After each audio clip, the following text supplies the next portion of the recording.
Previously, we saw how the main attack plan of the enemy of capturing the capital of Jammu and Kashmir, Srinagar, had failed because the Indian armed forces reached just in time to stop the invasion.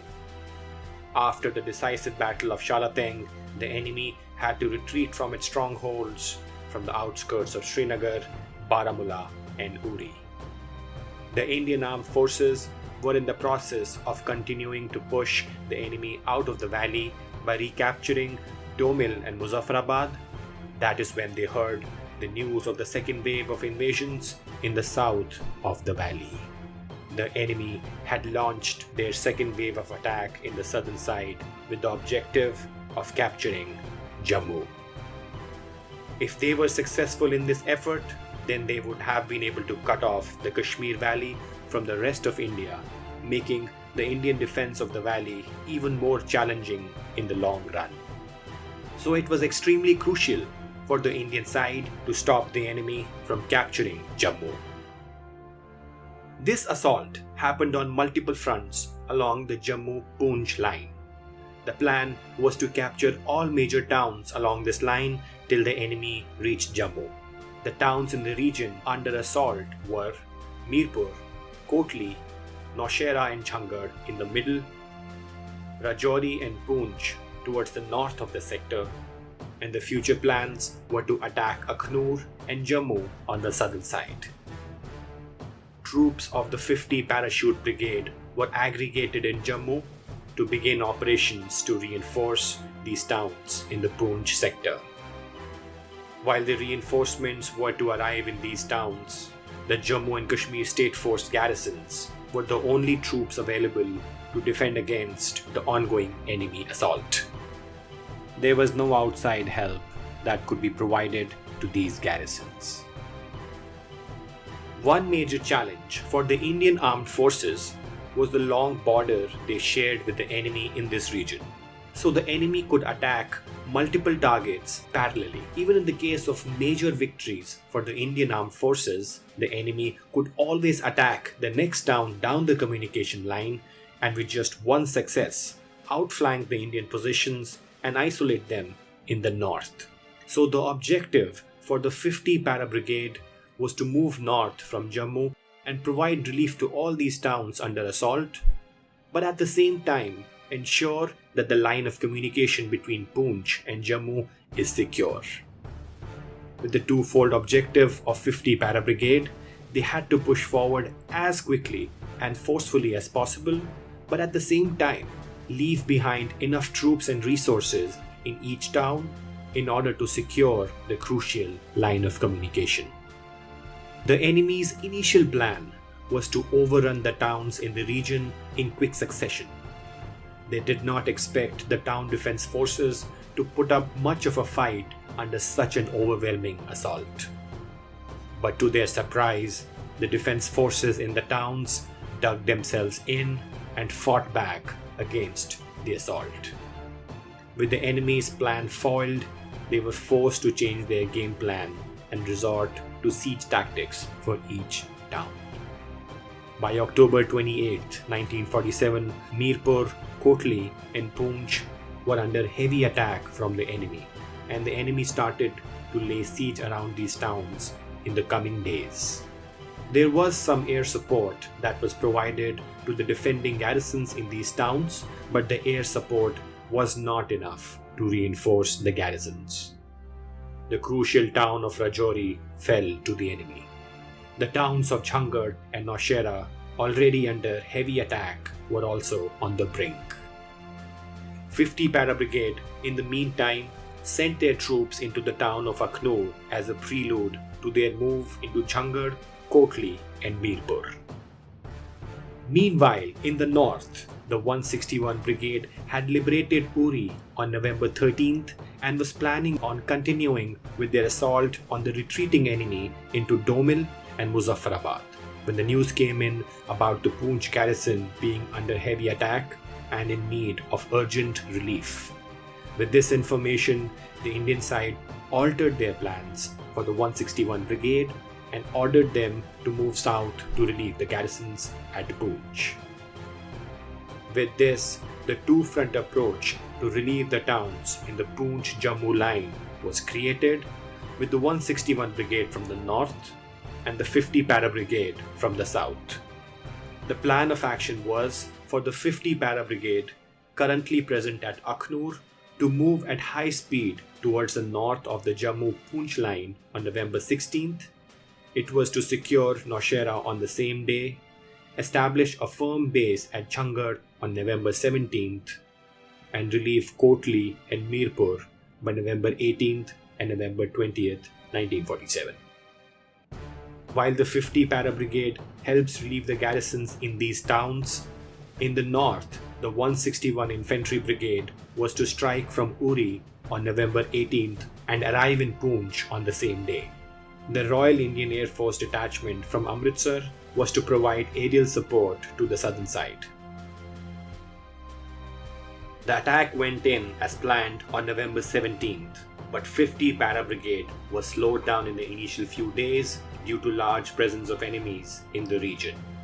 Instead of their plan of relieving Changard on November 17th, they reached that town on November 22nd. They also faced strong resistance in the Mirpur-Kotli region. Due to this fierce resistance, 50 Para Brigade could not reach the Mirpur garrison in time, and Mirpur fell on November 20th, 1947. Kotli fell shortly thereafter on November 28th, 1947. 50 Para Brigade was able to relieve the garrisons at Jhangar and Naushera. In the north, on November 20th, 1947, 161 Brigade sent in a portion of their troops to relieve Poonch, while others stayed back to hold Uri. The troops going south were divided in two sections. The advance party under Brigadier Pritam Singh was able to cross the crucial Haji Pir Pass in the way and make link with the Poonch garrison. The second section, unfortunately, was ambushed by the enemy and suffered heavy casualties. They had to retreat back towards Uri. Subsequent reinforcements attempts from Uri could not break through the enemy over to Poonch. The enemy, with their heavy concentrations in the region, occupied all the important features around Poonch and laid the siege on the town. Poonch garrison, with troops from Jammu and Kashmir state forces, reinforced by troops under Brigadier Pritam Singh, formed the Poonch Brigade. The one-year-long siege of Poonch began by the end of November 1947. 50 Para Brigade in the south reinforced Changard and Naushera garrisons and set up defences in these towns. Changard was a crucial town the Indian side had captured because this was the town that connected Mirpur and Kotli, both towns currently under enemy control. For the enemy, not having control of this town meant they could not communicate or reinforce each other in case of attack on either of them. Strategically, it was crucial for the enemy to have control of Jhangar. For the Indian side, securing the line of communication from Jammu and up was crucial to sustain the war effort and the link up to Poonch. After securing Jhangar, the Indian side left some troops in its defense, and the remaining moved ahead with their plan of going up the towns leading up to Poonch. They concentrated their operations around Naushera. The enemy seized on this opportunity, and on December 24, 1947, they launched coordinated attacks on various defensive positions at Changard in high numbers. In a smart tactical move, the enemy anticipated a possible reinforcement attempt from Naushera to Jhangar from the Indian side, so they sent in some troops to block the Jhangar-Naushera highway to stop or even delay any such reinforcement attempts. The plan of the enemy was successful as they overwhelmed the Indian defensive positions and blocked their reinforcement attempts from Naushera. After a very tough battle at Jhangar, the Indian side had to retreat from the town. The loss of the crucial town of Jhangar on December 24, 1947 was a major setback for the Indian armed forces. The enemy, with its recent success, grew bold and made an attempt at capturing Naushera, but with strong build-up from the Indian side over there, the attempt was foiled on December 26, 1947. The Indian side, after suffering the recent loss, reinforced their numbers in the region in the coming weeks to retake Jhangar. Brigadier Muhammad Usman of 50 Para Brigade was leading the effort to attack Changard and made the assessment that the feature of Kot, 8 kilometers northeast of Naushera, was the crucial first step to capture to attain an upper hand in the battle for Changard. They planned Operation Kippur for the battle of capturing Kot as a precursor to retaking of Jhangar. Operation Kippur was launched and was extremely successful. After a fierce fight, Kot was taken. This victory acted as a huge morale booster for the 50 Para Brigade, who were still low after the loss of Jhangar.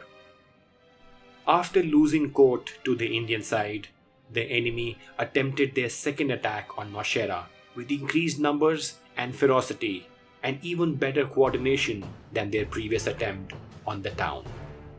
Even though Brigadier Usman had reports on an imminent attack coming in, the enemy was still able to achieve surprise by crawling up simultaneously at all vital points at Naushera in the night of 5th and 6th February 1948.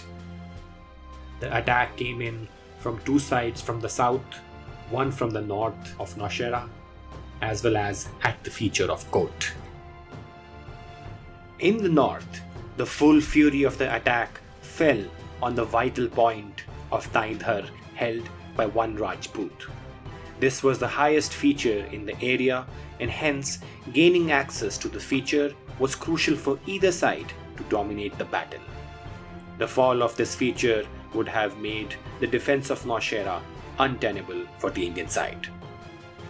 The enemy put all its efforts into gaining this feature and attacked in multiple waves at the Indian defensive positions.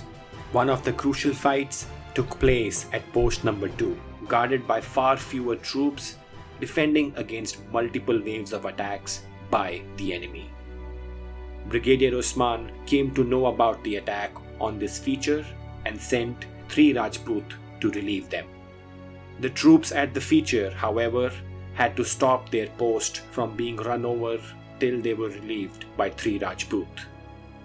The troops at post number 2, facing the most fierce attack from the enemy, fought valiantly and successfully prevented their post from being taken over. By the time reinforcements arrived, out of 27 troops guarding the post, 24 were either badly wounded or had lost their lives. Lieutenant Kishan Singh Rathod, who led the company during this crucial time, was awarded the Mahavir Chakra, India's second highest military honor. Nayak Jadunath Singh of one Rajput fought valiantly during this attack at post number 2 and sacrificed his life protecting his post. He was posthumously awarded the Paramveer Chakra, India's highest military honor. 3 Rajput reached Taindhar just in time to stop the crucial feature from being overrun by the enemy. The multiple waves of attacks at Naushera were foiled by 50 Para Brigade of the Indian Armed Forces. With their foiled attempt at Naushera and the Indian side having secured Kot, the crucial feature to launch towards Changard, the enemy knew the Indian side would make an attempt to recapture Changard. So they strengthened their defenses in Jhangar to thwart such an attempt. The Indian side started planning the retake of Jhangar, codenamed Operation Vijay.